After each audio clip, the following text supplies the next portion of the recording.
Welcome everybody to the NWISD Independent, NWISD Independent School District.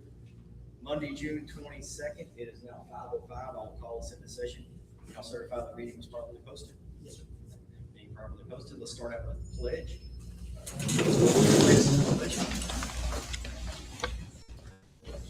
To the flag of the United States of America, and to the republic for which it stands, one nation, under God, indivisible, with liberty and justice for all. On Texas flag, I pledge allegiance to thee, Texas, one state, under God, one and indivisible.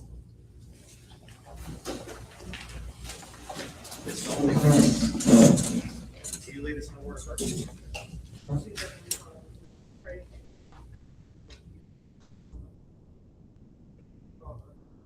We pray that you our sins. Thank you for Jesus who died. Pray that what is done here be decent and in order and will be good for all those involved and that you will be glorified.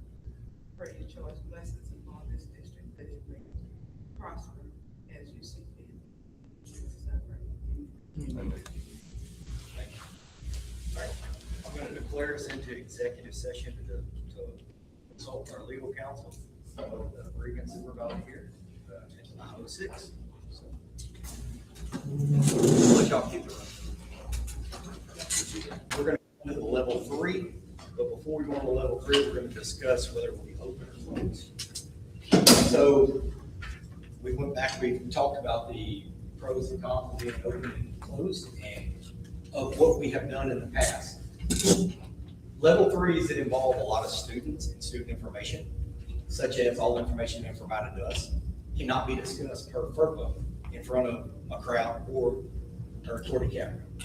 So with saying that, we staying with the theme of the district, if it's been a employee-related item, we've always went in, we had it in open session if they wanted to. But this involves heavily into the students. There will be students' names, circumstances. So we want to have an open and honest discussion. We're going to have to do it behind closed doors. And also, saying that, our attorney has given us legal advice. Yes. Hi, I'm Heather Rutland. I don't know most of you, but I've been advising the board on this.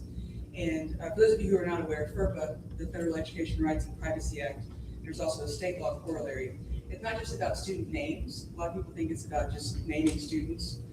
It's about student identifying information.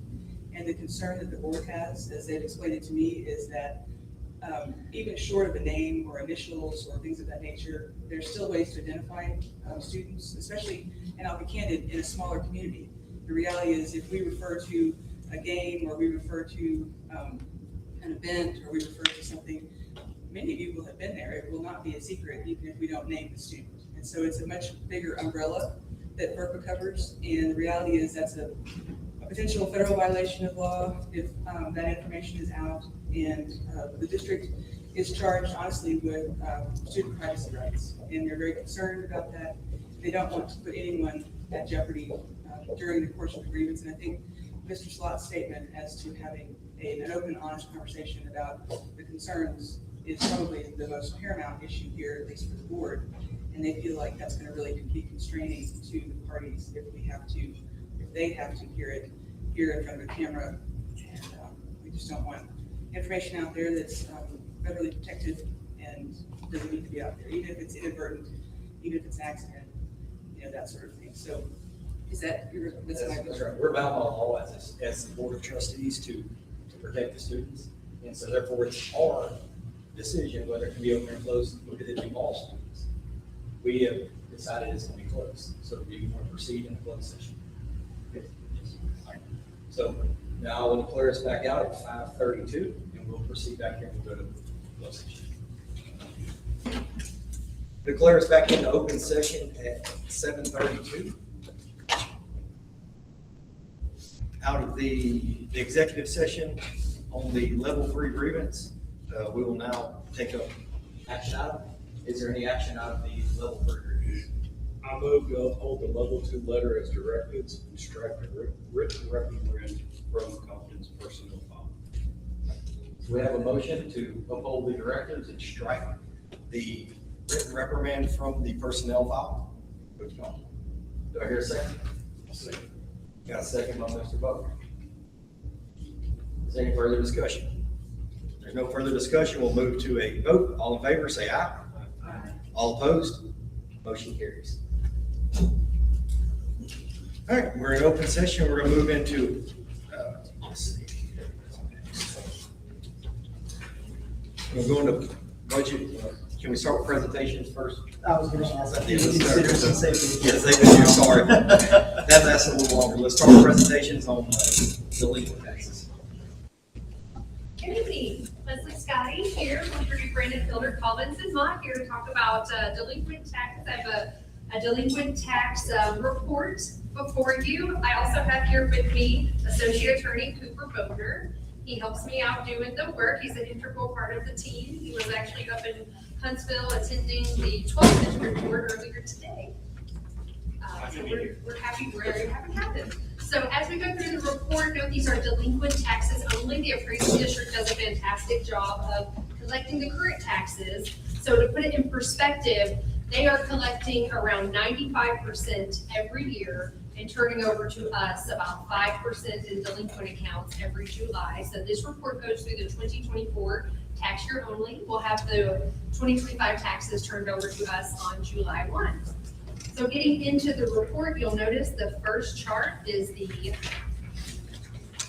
account breakdown chart, which gives us a snapshot of your entire delinquent tax roll. And the amount at the top of the page tells us how much base tax dollars that we have that are collectible to us.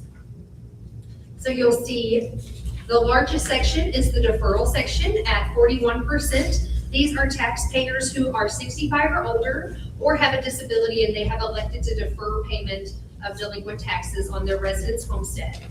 They can only do the deferment on their residence homestead, and by law, they can only have one residence homestead in the state of Texas at one time. They have to apply for that with the appraisal district. They have to own the property, apply for that designation with the appraisal district, get that over 65 or disability exemption on the property, and then from there, if they have delinquent taxes, they can file an affidavit of deferment. Once that deferment is on the account, it lasts as long as they use that property as their residence homestead, and we can no longer actively collect on those accounts. However, those taxpayers may opt to pay those taxes at any time during the deferment, and when the property sells or passes to a new owner, those typically get cleared up. So after that, 24%, we have suit litigation, and we have action pending. I'll talk about action pending first, since that comes before the suit or litigation. The action pending section at 24% are accounts that we are actively trying to collect at this point in time. So our contact center is trying to reach out to these taxpayers, let them know about the delinquency. If that's unsuccessful, we do title work research, see if there's a lien holder on the account, contact the lien holder and give them an opportunity to pay the taxes before filing suit. If the property owner is deceased, we'll look for probate filings, look for heirs, look for obituaries, just whatever we can do in this space to try to reach out to the taxpayers. And many of the taxpayers in this section are actually ones where we've had successful contact, and we've worked out a payment schedule, and they're in a payment agreement where they're making monthly payments to satisfy the delinquency. The other section at 24% is the litigation section. This is when we're unable to get that payment agreement or get in contact with the taxpayer or find an heir that is able to pay them for the taxes. So sometimes we have to file a lawsuit, and this represents everything in that section from suit just filed to ready for the next tax sale. So those covered the big ones, covered most of the roll. I'm going to move on to the next chart, which is the dollar range chart. So this chart gives me and my staff an idea of where the dollars are owed, helps me to direct my staff.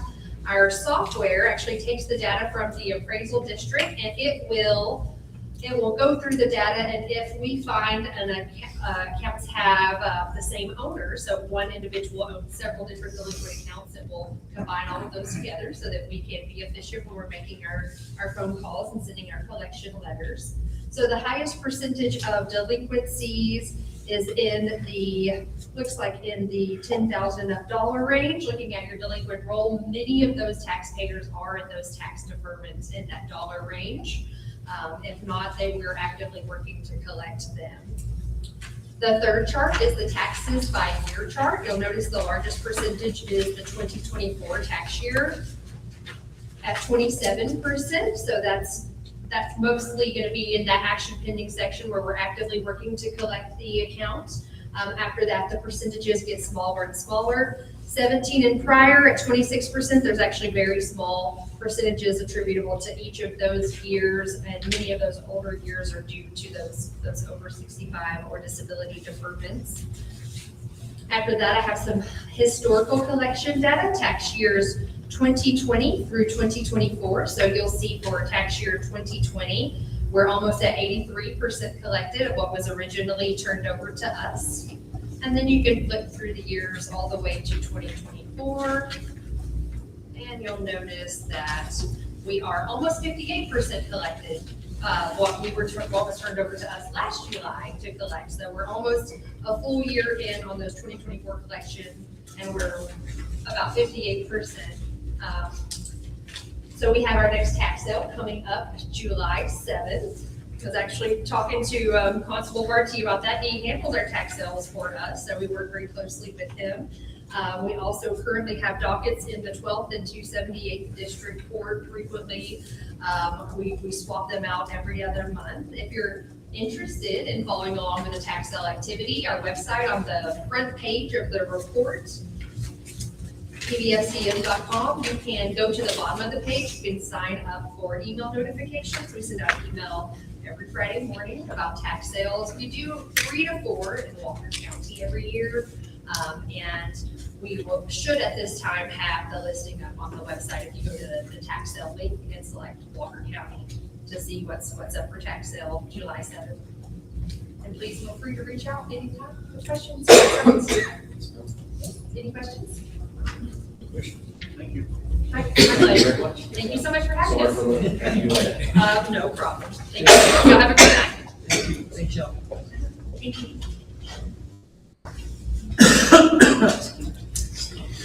Budget workshop. Yes. Let me pass out this for each of you, just to kind of review where we were last week, kind of update a few things.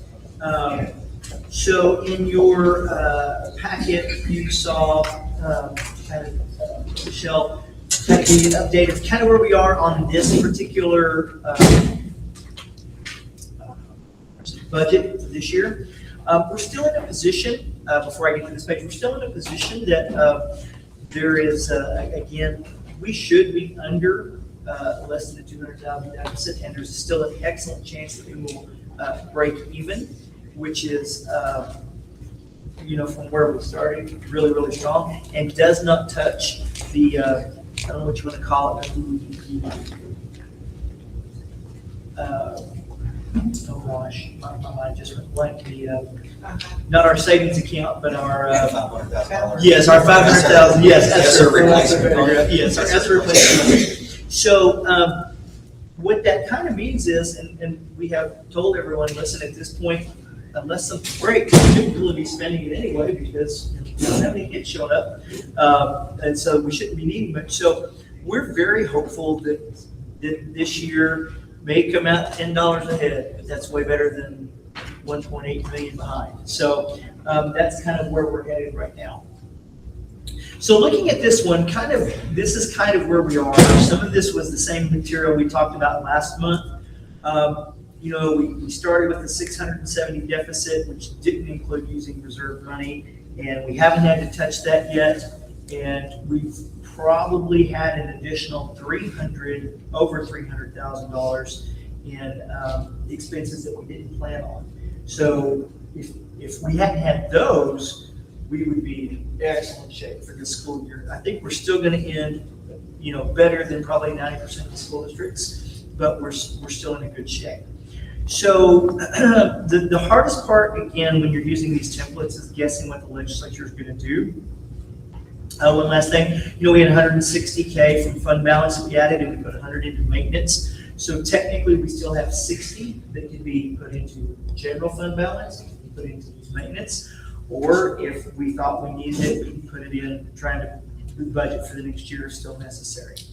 But what I really would like to point out is just kind of where we are. We have, as of today, We are fully staffed with the exception of 2 aide positions.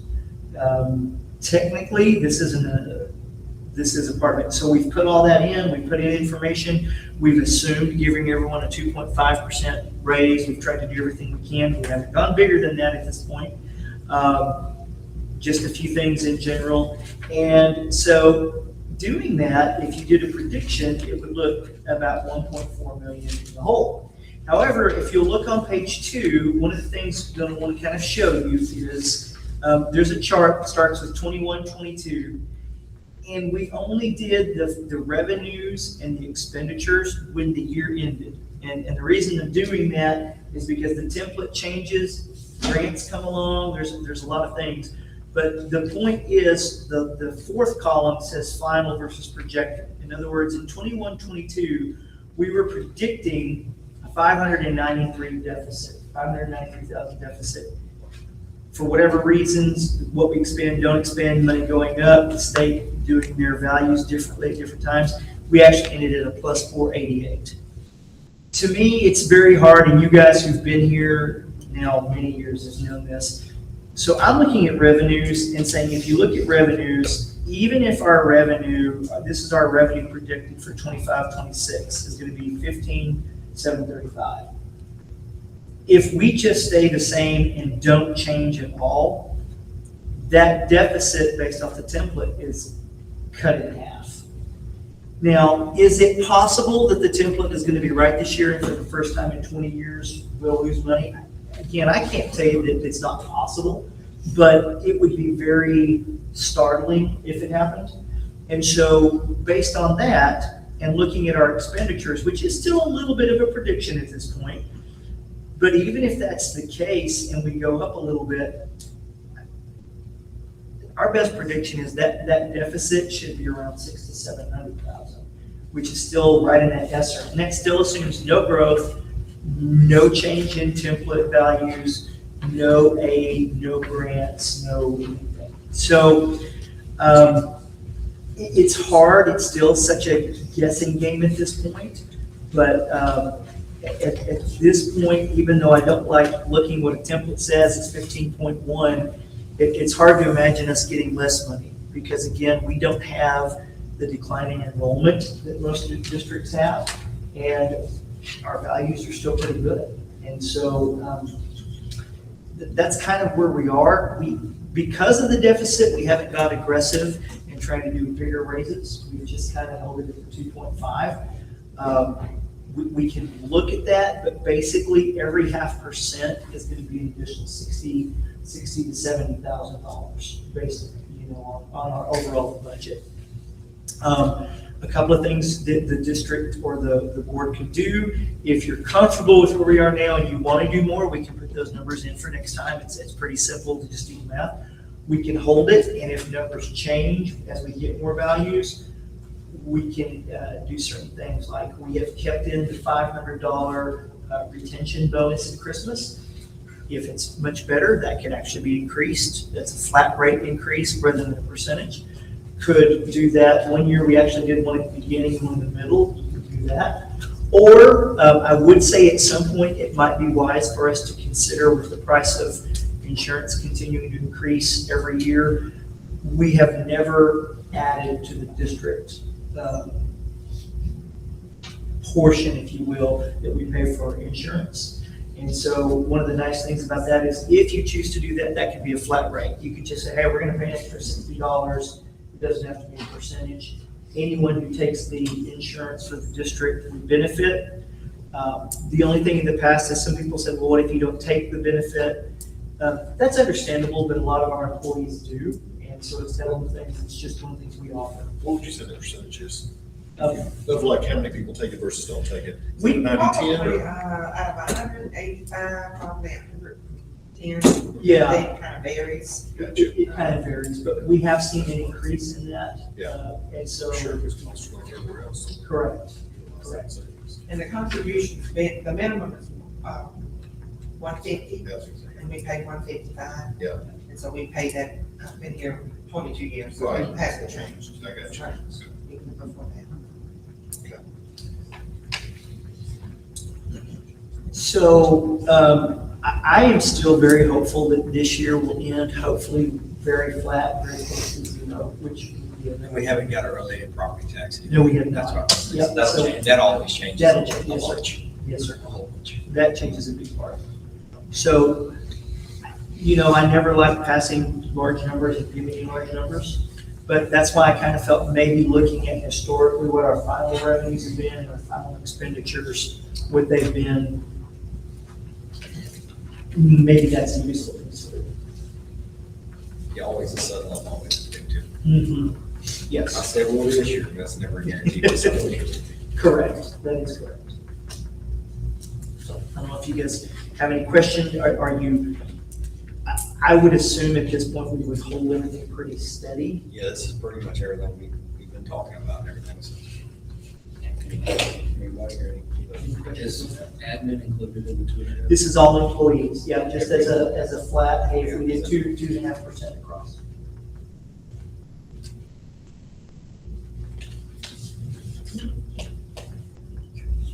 Questions, anybody? Kind of discussed this much. I don't anticipate this changing a whole lot this year because I just don't think there's a lot of movement as we get ready to head to a legislative year. I don't anticipate the state doing a whole lot between now and then, to be honest with you.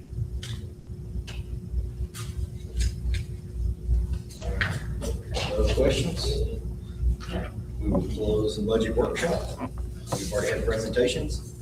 Dealing taxes, we have public comments. Is Braden Stevenson here? No. All right, so there's nobody else signed up for public comment. Move into action items. Consider the minutes for May 18th, 2026. Move to approve the minutes as presented. Got a motion by Mr. Buckner, seconded by Mr. Gregory to approve the minutes as presented. Do I hear any further discussion? No further discussion. We'll move to a vote. All in favor, say aye. All opposed, motion carries. Consider the financial statement for May 2026. Got a motion by Mr. Fowler. Is there a second?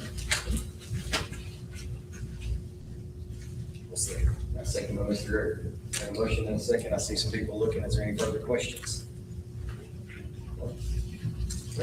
No further questions. We'll move to a vote. All in favor, say aye. Motion carries. Consider closing previous general operating and money market accounts that were consolidated into one new account. And I will let Ms. Michelle kind of. Yeah, I guess it was about 18 months ago, or so, we consolidated to one account, so now all of our revenue, all of our, payroll funds, all comes out of one account. So these were two accounts that were designated, one was a depository account, and then one was a check writing account. So we're gonna cut down on the number of bank accounts. And that's stuff per our. That's per our. That's what I was thinking. That's a per our. recommendation based Yeah, on. that's what I was thinking. Make a motion to approve. I've got a motion by Mr. Bugner. Do I hear a second? A second by Mr. Fowler. Is there any further discussions? No further discussion. We'll move to a vote. All in favor, say aye. All opposed, motion carries. Consider transfer of funds to reimburse fund balance capital projects of $384,925 from sale of $10 million bond. Yes, so when we first passed the bond and the bond was passed and the board did all their paperwork, one of the things that that the board passed was that of the it's a little over $1 million in fund balance that the board has designated for non-specified construction projects could be used along the way with the idea that when the bond passed, that money can be repaid for that. To a very large degree, it's not very crucial to do that if you don't want to. The value in doing that is by putting that money back into the 1 point, whatever it is, million that's actually part of fund balance, is you have some flexibility with that later on, versus in the bond, we're very specific. We can only do the things we said in the bond. This is essentially your savings account. So if you repay your savings account and at the end of all the bonds, you discover you don't need it, you can actually take that million and go, you know what we want to do with that million? Any project we want that we've not even talked about, or we'll just keep it for a rainy day because we got another subdivision and we feel like we're going to need X out of there. So we recommend that you just kind of repay yourself. Yeah, that was always the general intention. Yeah, that was the intention. That's just the money we So- identified. Yeah, so that money was spent before we looked at selling bonds back in the fall, just for the public to know that when interest rates were higher, we looked at the forecast of what the stock market, what the Fed was doing and everything. We said, what, interest on $10 million, a quarter of a point is a lot. It went down quite a bit. So we sold them in the spring, but we needed money to start these projects as far as engineering and so on and so forth. So we paid it out of this fund, now we're going to repay it. So just a financial decision. Absolutely. In a good one, since I said the taxpayers owe a lot of money, the board did a good job by not selling those back when we were recommended back in August. Saves some money. Absolutely. Go ahead. I'll make a motion to transfer the funds. All right, we got a motion to transfer the funds as presented by Mr. Buckner. Have a second by Mr. Fowler. Any further discussion? No further discussion. We'll move to a vote. All in favor, say aye. All opposed, motion carries. Consider reissuing 2024-2025 financial audit report due to licensing issue with Carr Riggs Ingram LLC audit firm, Lufkin, Texas. We're taking. We're going to table that because, go ahead, Ms. Michelle. Well, we've got a form that needs to be signed, if y'all decide to approve that, and they don't have it ready yet, so, anyway, but it's entirely on them. It's nothing that we did wrong by any means. It's just at the time, whenever they approved the audit and signed off on it, they weren't legally licensed the Lufkin office in Texas. They're federal, their company was, but We're that's. one of 42 school districts, so Okay. I the understand. 41 other school districts. So Maybe they'll it's the give us same a- position. Maybe they'll give us a refund on that. Yeah. Since they weren't licensed to do it. Yeah. For some reason, I don't think that's going to happen. They were merging, I think, Axley and Rhodey was merging, and then it became CRI, which is a nationwide audit. And so we will table action, item E, we'll move to F, consider appeals for enrollment. Okay, so in this particular case, there are two folks we've reached out to that have asked to consider enrollment. One is an employee. This is one we've done before, but we always bring anything that's contrary to our standard operation to the board. One is an employee who's going to have a grandchild here, and they're going to be, we normally allow that. The difference on this one is the grandchild will be an of-age pre-K student. We have allowed that for several employees. We did one last year, actually. So another employee is asking if they can do that as well. The employee has been here a very long time, made the request. But again, on those, I always want you guys to have that ability to hear about. I don't think I have an email per se. It is our secretary for the intermediate school. And it has her child is moving back. The grandchild will be there. I believe there'll even be some staying with them for a while. But regardless, the student, if they were in kindergarten through 12, would be an automatic yes. It's just that it's pre-K, and we have the discretion to do that. What's the second one? Steps. Oh, yes, I didn't know if you knew both or so. So that was one. The second one, we have a family, a little bit of a unique situation. I won't give a lot of details because a lot of details aren't mine to give, but essentially a sibling, the family lives here, the sibling attends here. There is, for intents and purposes, a step sibling that is being asked if they can enroll here, which we have done on occasion before. There's a few small nuances that are different than normal, and that's why we're having to bring it to you.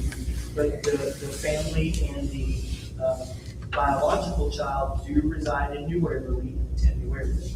So they're basically asking if a step sibling who spends some time going back and forth between the homes can also attend here. Would the parents be residents here? Well, are you okay with me explaining? Absolutely. Okay, so the situation in this particular case is that what would be the stepfather, there was never an official adoption, and so when the two families split, you can't look to a legal paper, and that has to do with some other things on the birth certificate. But from what we've been told, both families still view themselves in the same way as you would view the separation of parents. separating. So in normal, I don't want to say normal, that sounds a little judgmental. In most circumstances, you have a piece of paper saying, hey, we got this, that, and the other, the court grants this, you wouldn't have a problem. But as long as both parents don't have a problem, you have the, think of it a little bit, if this isn't too off the beaten path, would be, say, a common law marriage that after a certain point in time, it's considered marriage, whether you've been to the justice of peace or whoever again. So that's kind of the situation, if that makes sense.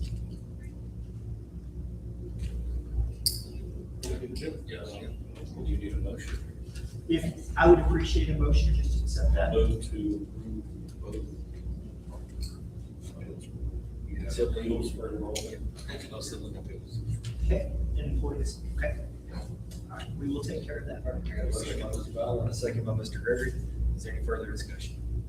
No further discussion, we'll move to a vote. All in favor, say aye. Motion carries. Do we want to adjourn back and go talk about this one? How's y'all's feelings for tonight? It ran a little longer than what we anticipated. Is it gonna turn into More, because it shouldn't, but who knows? Okay, you want to do it tonight or? Just whatever y'all want to do. I'm just so good for a I mean, year. it's- No, he is good for a year, so we're not up against a deadline, but it's just how much time do y'all feel like spending tonight? Not that the next board meeting will be shorter, we keep saying there's gonna be a short one, and we haven't made it there yet, we're 4 and 3 into this. So, I mean, how about we started with having done, all these things already and stuff we've done past? Do we have any documentation that we're prepared to do it? that's a good question. That is, I'm gonna say we're not. No, the superintendent. Well, I'll take this one, we're not prepared, so good with that. We will be sure to do it no matter what's there on midnight next month, period, in the story. Is that good? You good with that? I'll give you my word. It's not because we're trying to dodge it or anything else, but today is not it's been a fun one. So, all right. Do we need anything else for executive session? Not that I'm aware of. Nothing else for executive session? All right.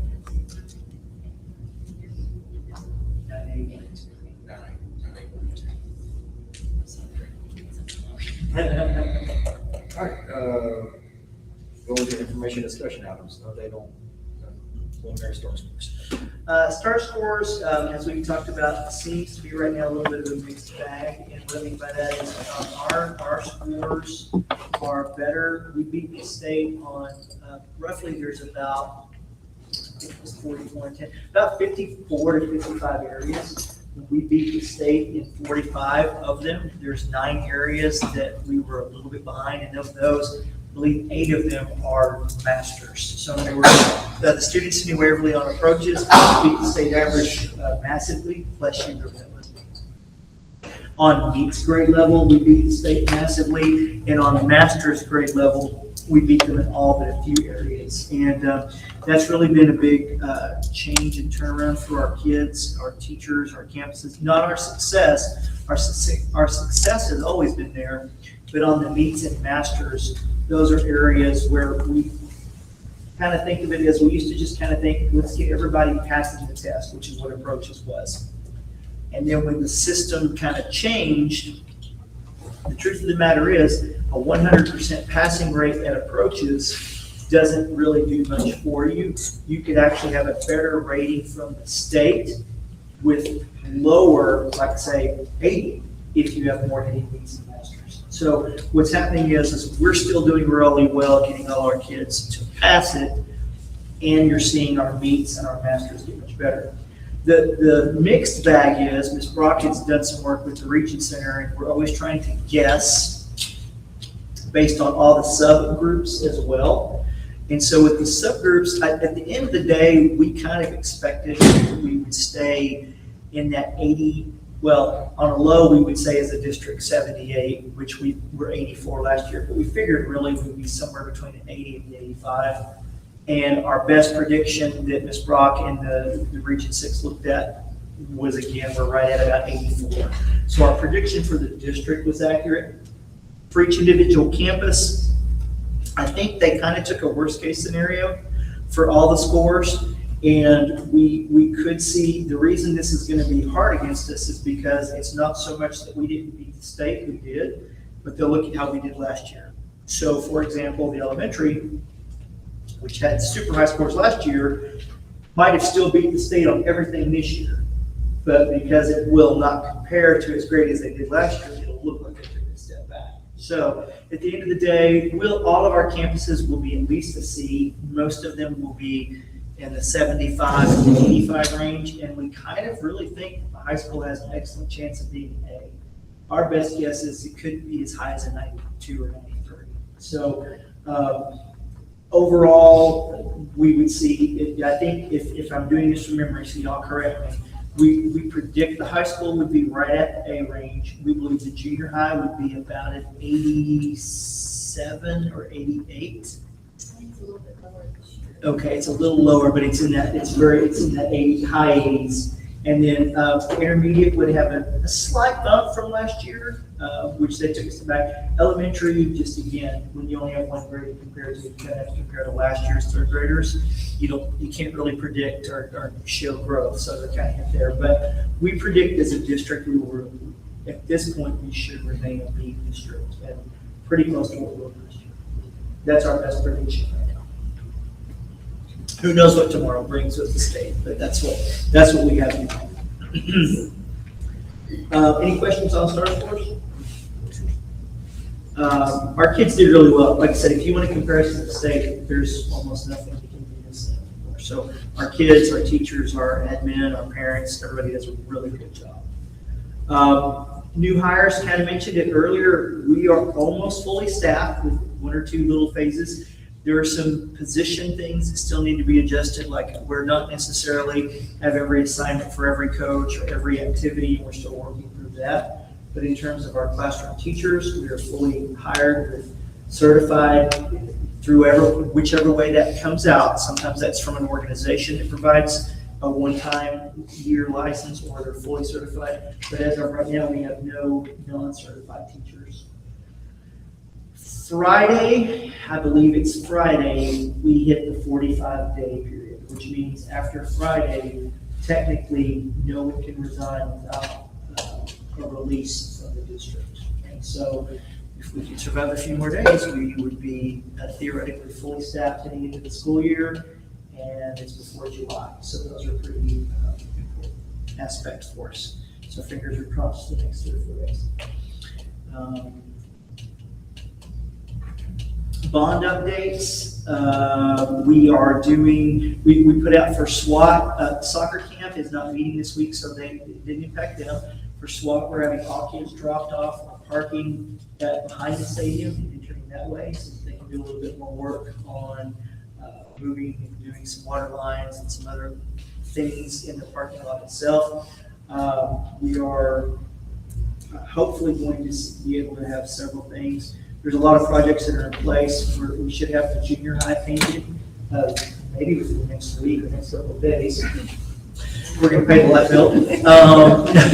We're going to have that done. We're going to have a few more external things done. We should have the junior high gym redone on the floor in the mid to late July, as well as our normal rescreening of the high school gym. We'll have the track resurfaced at the stadium, and the pits moved prior to August 1st. Located the pitch. I just thought we still have a meeting to do that. I think that they've, but I'm not completely They sure. haven't given us a layout. They haven't given the layout. I Yeah, hadn't seen one. I didn't know if y'all did that when I was gone. I know they said they were going to do it, but We had a preliminary. We'll need to get that. The other thing about preliminarily, see if they have lowered their price for the tennis court, and see if they can do that as well. If we want to give it. So those are all projects that are happening right now. We're kind of waiting on the company to get started on a few issues that should have been taken care of and haven't been taken care of yet, but we're anticipating those. The parking lot had a lot of loads of rock dropped today, so some temporary parking. So it's going to be a fun year for the high school and the high school students and the high school staff. Anybody who thought they might drop in and say hello at the high school, But if we bring back the fitness challenge and the fit walks and the just getting your steps into everybody, I think we'll be very successful next year, as they'll be having some long hikes from the parking lot to the city. But I think that's about it for most events. All right. I'll make a motion to adjourn. Got a motion, do I hear a second? I'll second. Second, Mr. Gurley. All right, all in favor, say aye. Cheers. 3 hours and 3